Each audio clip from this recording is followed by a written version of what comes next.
India में public service के लिए एक हाईली प्रेस्टिजियस यानी अत्यधिक प्रतिष्ठित कैरियर ऑप्शन है IAS, Indian administrative service. IAS officer government of India की एग्जीक्यूटिव ब्रांच में परमानेंट ब्यूरोक्रेसी के रूप में काम करते हैं। गवर्नमेंट की इलेक्टेड बॉडीज द्वारा लिए गए डिसीजंस को Indian administrative service and allied services द्वारा इंप्लीमेंट किया जाता है। चूंकि आईएएस ऑफिसर्स बहुत सारी रिस्पॉन्सिबिलिटीज़ को हैंडल करते हैं, इसलिए गवर्नमेंट के द्वारा उन्हें बहुत सारी पावर्स एंड प्रिविलेजेस भी दिए जाते हैं।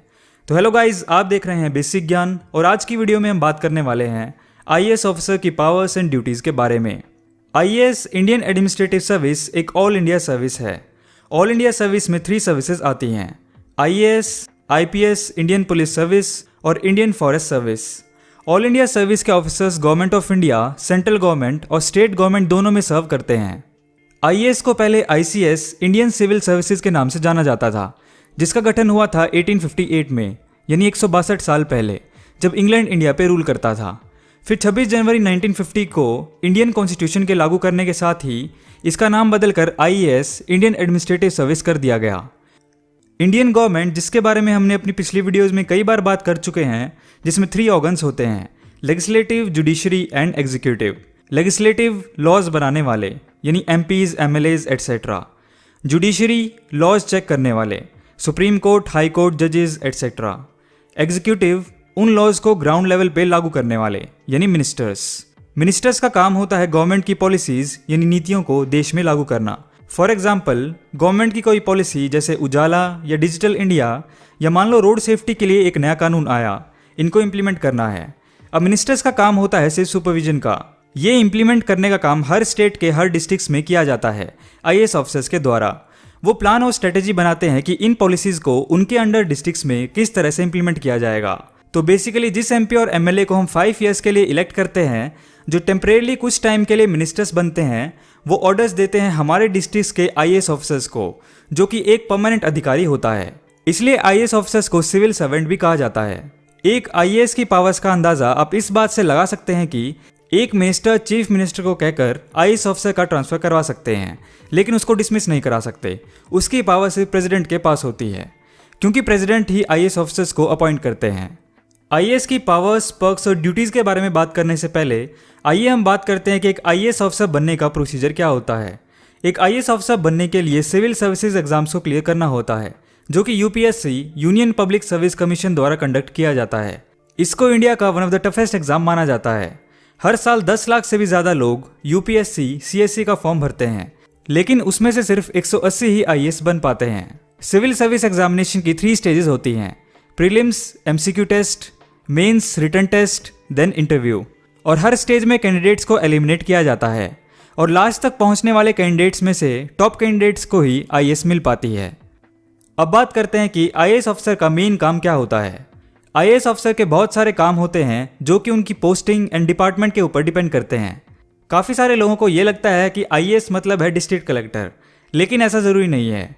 ऐसा भी पॉसिबल है कि कई सारे एग्जाम क्लियर करके आईएएस बने लेकिन कलेक्टर कभी ना बने, लेकिन ऐसा बहुत रेयर होता है। जो भी आईएएस बनता है उसे अपनी सर्विस पीरियड में कभी ना कभी कलेक्टर बनने का चांस ज़रूर मिलता है। डिस्ट्रिक्ट कलेक्टर के अलावा आईएएस ऑफिसर को किसी डिपार्टमेंट का हेड जैसे फाइनेंस, एग्रीकल्चर एटसेट्रा भी बनाया जा सकता है। इसके अलावा पॉलिसी फॉर्मुलेशन का इंचार्ज भी बनाया जा सकता है, या फिर किसी पीएसयू का हेड भी बनाया जा सकता है। इसके अलावा भी आईएएस ऑफिसर्स अलग अलग तरीके से कंट्री को सर्व कर सकते हैं। जैसे एक आईएएस ऑफिसर को मिशन के लिए विदेश भी भेजा जा सकता है, या फिर डायरेक्टली कोई डिपार्टमेंट साइन किया जा सकता है जो सेंट्रल गवर्नमेंट के अंडर आता है। आईएएस ऑफिसर्स को शॉर्ट टाइम पीरियड के लिए प्राइवेट ऑर्गेनाइजेशन की तरफ डिप्यूट करने की प्रोविजंस भी बने हुए हैं। डिस्ट्रिक्ट ऑफिसर की पोस्ट, जिसे हम डिस्ट्रिक्ट मजिस्ट्रेट, डिस्ट्रिक्ट कलेक्टर या डेप्यूटी कमिश्नर के नाम से जानते हैं, ये मेंबर ऑफ सर्विस में सबसे सम्मानित और विशिष्ट पोस्ट है। एक आईएएस ऑफिसर को सबसे ज़्यादा रिस्पॉन्सिबिलिटी या पावर अगर किसी पोस्ट पे मिलती है तो वो डिस्ट्रिक्ट कलेक्टर की ही है। इसलिए इस वीडियो में हम ज़्यादातर एक डिस्ट्रिक्ट कलेक्टर की ही पावर्स की बात करेंगे। अब बात करते हैं आईएएस ऑफिसर की पावर्स एंड ड्यूटीज़ के बारे में।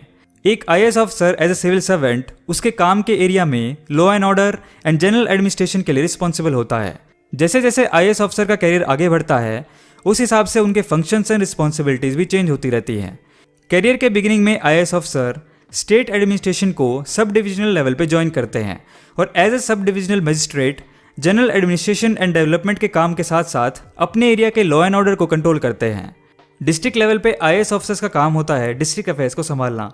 इलेक्ट्रिसिटी से रिलेटेड कोई प्रॉब्लम हो या वाटर सप्लाई से रिलेटेड हो या हॉस्पिटल, स्कूल्स एटसेट्रा जैसी जितनी भी सिटीजन्स के एक डिस्ट्रिक्ट में आती हैं, उन सभी से रिलेटेड कोई इशू हो, उन सभी का समाधान करना और डेवलपमेंट स्कीम्स को इम्प्लीमेंट करना। आईएएस ऑफिसर्स की रिस्पॉन्सिबिलिटी होती है गवर्नमेंट के डेली अफेयर्स को संभालना, जैसे मिनिस्ट्री के साथ बातचीत करके पॉलिसीज़ को फ्रेम और इम्प्लीमेंट करना, उन इम्प्लीमेंट की गई पॉलिसीज़ को सुपरवाइज करना और जहाँ पे उन पॉलिसीज़ को इम्प्लीमेंट किया जा रहा है उन प्लेसेस पे टाइम टू टाइम विजिट करके चेकिंग करना कि काम सही हो रहा है या नहीं। जो पब्लिक फंड का पैसा है वो सही तरीके से पॉलिसीज़ के हिसाब से बांटा जाए, इसकी रिस्पॉन्सिबिलिटी भी एक आईएएस ऑफिसर की होती है। आईएएस ऑफिसर की पावर से रिलेटेड लॉज के बारे में बात करते हैं। कोड ऑफ क्रिमिनल प्रोसीजर 1973 के इन सेक्शंस के तहत डिस्ट्रिक्ट मजिस्ट्रेट को लॉ एंड ऑर्डर मेंटेन करने के लिए पावर्स दी जाती हैं। टेनेंसी लॉज के अकॉर्डिंग एक कलेक्टर को रेवेन्यू से रिलेटेड पावर्स मिलती हैं। नेशनल डिजास्टर मैनेजमेंट एक्ट के according chief secretaries and magistrate को डिजास्टर रिलीफ ऑपरेशंस को चलाने की पावर्स दी जाती हैं। केरला में जैसे अभी फ्लड आया था तो वहां राहत का काम सब आईएएस ऑफिसर्स की निगरानी में हो रहा था। Arms act, drug licence act, essential commodities act के अनुसार आईएएस ऑफिसर्स को अलग अलग सिचुएशंस में इनके खिलाफ एक्शंस लेने की पावर होती है। इसके अलावा आईएएस ऑफिसर कभी भी डिस्ट्रिक्ट के अंडर आने वाले hospitals, electricity department, water supply department, land resource department, agriculture department के हेड को बुलाकर जवाब मांग सकते हैं कि क्या कैसे चल रहा है और उनकी अकाउंटेबिलिटी तय कर सकते हैं और अगर उन्हें लगे कि काम सही से नहीं हो रहा है तो उस पर एक्शन भी ले सकते हैं। आईएएस ऑफिसर इतने पावरफुल होते हैं कि अपने एरिया में चल रहे किसी भी कंस्ट्रक्शन के काम को आसानी से रुकवा सकते हैं, इसलिए कोई भी कॉन्ट्रैक्टर वगैरह उनसे पंगा नहीं लेना चाहता। ये तो मेन लॉज हैं जो कि आईएएस की पावर्स में आते हैं। इसके अलावा करीब 300 अलग कानून हैं जो केस टू केस इनकी पावर्स को डिफाइन करते हैं। अब बात करते हैं आईएएस ऑफिसर की सैलरी एंड बेनिफिट्स के बारे में। 7 पे कमीशन के इम्प्लीमेंटेशन के बाद सिविल सर्वेंट्स को इंडिया में ठीक ठाक पैकेज मिलता है। आईएएस ऑफिसर की स्टार्टिंग बेसिक सैलरी है around ₹50 to 55,000 per month, TA HRA extra. IAS officers को हालांकि टेक होम सैलरी इतनी नहीं मिलती, लेकिन एक आईएएस ऑफिसर को गवर्नमेंट की तरफ से बहुत सारी फैसिलिटीज और बेनिफिट्स मिलते हैं। जैसे गवर्नमेंट एक आईएएस ऑफिसर को जिस कैडरे में वो पोस्टेड है वहाँ के वीवीआईपी एरिया में एक बंगलो देती है, साथ ही साथ कुक, गार्डनर, होम हेल्पर भी दिया जाता है। आईएएस ऑफिसर को गवर्नमेंट की तरफ से मिनिमम एक व्हीकल भी प्रोवाइड किया जाता है ड्राइवर के साथ। इसके अलावा आईएएस ऑफिसर के इन व्हीकल्स का एक्सपेंसेस जैसे पेट्रोल, डीजल या मेंटेनेंस वगैरह का खर्चा भी गवर्नमेंट उठाती है। आईएएस ऑफिसर्स को ऑफिशियल ट्रिप्स के दौरान एरोप्लेन में या ट्रेन में भी फर्स्ट क्लास एसी में फ्री में ट्रैवल करने की छूट होती है। आईएएस ऑफिसर्स को फ्री में इलेक्ट्रिसिटी, केबल, इंटरनेट कनेक्शन जैसी फैसिलिटीज भी मिलती हैं और साथ ही साथ बीएसएनएल का एक लैंडलाइन कनेक्शन और broadband connection free of cost मिलता है। आईएएस ऑफिसर इतना इंपॉर्टेंट पर्सन होता है गवर्नमेंट के लिए तो उसके लिए गवर्नमेंट सिक्योरिटी भी प्रोवाइड कराती है। आईएएस ऑफिसर जहां भी ट्रैवल करते हैं उनके साथ मिनिमम 2 से 3 गार्ड रहते हैं उनकी प्रोटेक्शन में। आईएएस ऑफिसर इमरजेंसी सिचुएशन में अपनी और अपनी फैमिली की सिक्योरिटी भी बढ़ा सकते हैं। आईएएस ऑफिसर और उनके फैमिली मेंबर्स के लिए मेडिकल सर्विसेज भी फ्री होती हैं। बड़ी से बड़ी बीमारी के इलाज का सारा खर्चा गवर्नमेंट उठाती है। ऑफिशियल फैसिलिटीज़ के अलावा आईएएस ऑफिसर्स को बहुत से अनऑफिशियल बेनिफिट्स भी मिलते हैं, जैसे स्कूल कॉलेज के फंक्शंस या उसके अलावा भी डिफरेंट पार्टीज, कॉन्सर्ट्स में as a chief guest invitation मिलता है। सेम स्टेट में अगर क्रिकेट मैच हो तो उसके वीवीआईपी पासेस भी मिलते हैं। डिफरेंट इनॉग्रेशन में इनवाइट किया जाता है एटसेट्रा। आईएएस ऑफिसर की लाइफ की बात करें तो एक आईएएस ऑफिसर जो फील्ड में पोस्टेड है उनका टिपिकल डे सुबह 9 बजे से स्टार्ट हो जाता है, जिसके बाद डेली रिपोर्ट्स को एनालाइज करना, डिपार्टमेंट एंड डिस्ट्रिक्ट को सुपरवाइज करना, अलग अलग एरियाज को विजिट करके उनकी डेवलपमेंट एक्टिविटीज को रिव्यू करना एटसेट्रा। ये काम कई बार देर शाम या रात के 9 बजे के बाद तक चलते हैं।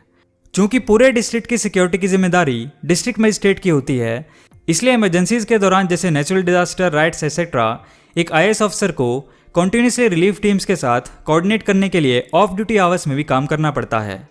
आईएएस एक बहुत ज़्यादा चैलेंजिंग सर्विस होती है। ये कोई नॉर्मल जॉब की तरह नहीं है, बिकॉज इसमें ऑफिसर को सिर्फ काम ही नहीं, लोगों की रिस्पॉन्सिबिलिटी मिलती है। उनके काम से लाखों लोगों की लाइफ अफेक्ट होती है। इसलिए आईएएस, इंडियन एडमिनिस्ट्रेटिव सर्विस, एक परफेक्ट अपॉर्चुनिटी होती है उन लोगों के लिए जो लोगों की लाइफ में एक पॉजिटिव इंपैक्ट लाना चाहते हैं, जैसे गरीब घरों तक बिजली पहुंचाना, जिनके पास हेल्थ एंड सैनिटाइजेशन फैसिलिटीज़ नहीं है उनको ये फैसिलिटीज़ प्रोवाइड कराना, रिमोट प्लेसेस को कनेक्ट करने के लिए रोड्स बनवाना एटसेट्रा।